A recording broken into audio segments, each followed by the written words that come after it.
This is an ABP Life podcast.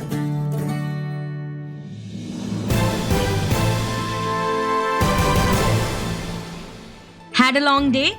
Missed out on what's happening around you? No worries. Welcome to Let's Catch Up, an ABP Live podcast where we will be catching up with all the latest news and the top headlines from the entire day. So let's get started. So let's begin with the international updates. US House Speaker Nancy Pelosi departed Taiwan on Wednesday, a tour that fueled US-China rift. Pelosi's visit, a first by the highest-ranking elected US official in more than 25 years, was viewed as an offense by Beijing as she is being seen as third in line for presidency in the US after Joe Biden and Vice President Kamala Harris.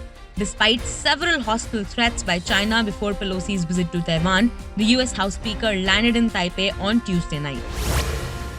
The voting for the next Prime Minister of Britain has been postponed by the Conservative Party members after an unexpected glitch on Tuesday.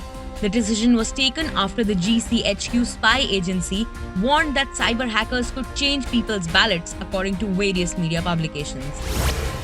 The wreckage of a military helicopter that went missing on Monday night carrying senior military officers was found, and the death of at least 6 officers and crew members was confirmed by Pakistan military media wing on Tuesday. However, the claim by the Pakistan military was countered by a claim by an umbrella organization of Baloch separatist armed groups. Baloch Raji Ajoi Sangar, an umbrella organization of Baloch armed groups, claimed responsibility for targeting and downing the low-flying military helicopter in the mountainous areas of Vindar and Nurani in Balochistan. The Pakistan government led by Shehbaz Sharif is considering placing the name of Pakistan Tehreek-e-Insaf leaders on exit control list after the Election Commission of Pakistan prohibited funding ruling. The coalition government has also decided to request Chief Justice Omar Ata Bandial to constitute a full court to hear the case it is going to file in the wake of the prohibited funding verdict. So these were the international updates. Let's now catch up with some national news. Advocates of the directors of the Amos company, whose name has become involved in the Gujarat Hooch tragedy, withdrew their bail petition filed at the Gujarat High Court as the court refused to accept the same and directed them to approach the Sessions Court first. According to the police officials investigating the matter, a chemical used to make alcohol was stolen by an accused worker from the Amos company in Ahmedabad.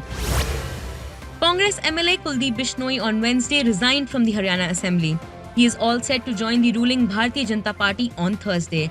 Accompanied by his wife Renuka Bishnoi and his cousin brother Dura Ram, Kuldeep Bishnoi met the Assembly Speaker Jian Chand Gupta and submitted his resignation. Jharkhand Mukti Morcha JMM on Wednesday declared its support for the opposition's vice president candidate Margaret Alva. The JMM released a communique for its leaders saying that all the MPs are directed to vote for the vice president candidate Margaret Alva in the upcoming polls on August 6th. West Bengal Chief Minister Mamta Banerjee reshuffled her cabinet and inducted 9 new ministers in her team on Wednesday. Babul Supriyo, Snehasis Chakrabarti, Partha Bhaumik, Udyan Guha, Pradeep Mazumdar were sworn in as the cabinet ministers. Tajmul Hussain and Satyajit Burman took the oath as the ministers of state, and apart from them, tribal leader Birbaha Hanasda and Biplav Roy Chaudhary were sworn in as the ministers with independent charges. So these were the national news. Let's now catch up with some entertainment and pop culture news.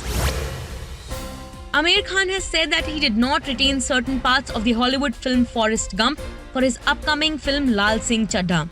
Lal Singh Chaddha is the official remake of the 1994 film that starred Tom Hanks in the lead role. Amir has said in a new interview that the adult scenes that were in the original film did not make their way into the Hindi remake.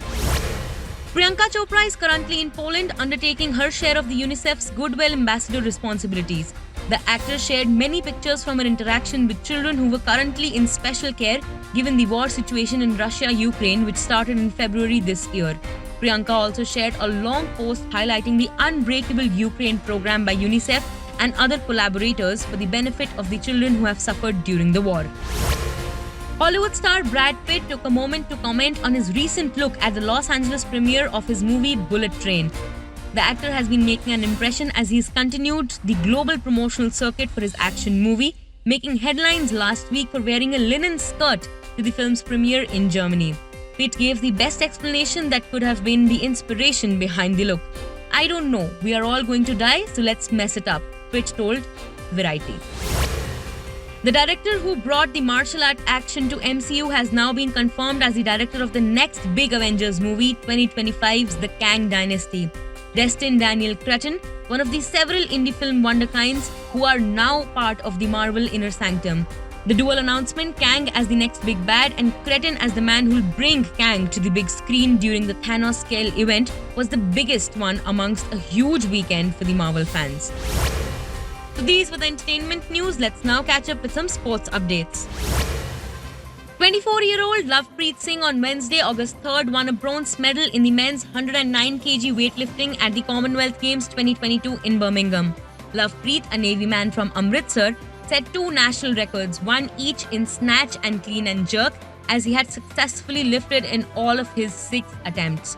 It was also the 9th medal in weightlifting for India at the Birmingham Commonwealth Games, as the country's domination in the sports continues at this level. President Draupadi Murmu on Wednesday congratulated the Indian badminton mixed team for clinching silver medal at the 2022 Commonwealth Games. The defending champions India lost to the spirited Malaysia 1-3 in the gold medal match on Tuesday. PV Sindhu helped India bounce back after Satvik Sairaj, Rani Reddy and Chirag Shetty lost the first match. However, the defeats of Kedami Shrikant and Teresa Jolly and Gayatri Gopichand dethroned India as the reigning champions. Rohit Sharma-led Indian cricket team will take on their arch rivals Pakistan later this month at Asia Cup 2022 on 28th of August. The 2022 edition of the much-awaited event hosted by Sri Lanka Cricket Board will be played in United Arab Emirates from 27th of August to 11th September. India will be playing a T20 international match against Pakistan since ICC T20 World Cup 2021 match. So these were the sports updates. Let's now catch up with the stock market updates. Nifty ended around 17,400 while Sensex went up 214 points and IT stocks saw a gain. Tech Mahindra, TCS, Infosys, Asian Paints and Titan Company were among the major gainers on Nifty today, and the losers included Maruti Suzuki, Sun Pharma, Tata Motors, Kotak Mahindra Bank and Coal India. So these were the top headlines of the day. The scripting for this bulletin was delivered by Prachi Dureja and the voiceover was delivered by me, Niharika Nanda. The sound designing for this bulletin was done by Lalit. For all the latest news, stay tuned to Let's Catch Up every evening only on ABP Live Podcasts. This is an ABP Live podcast.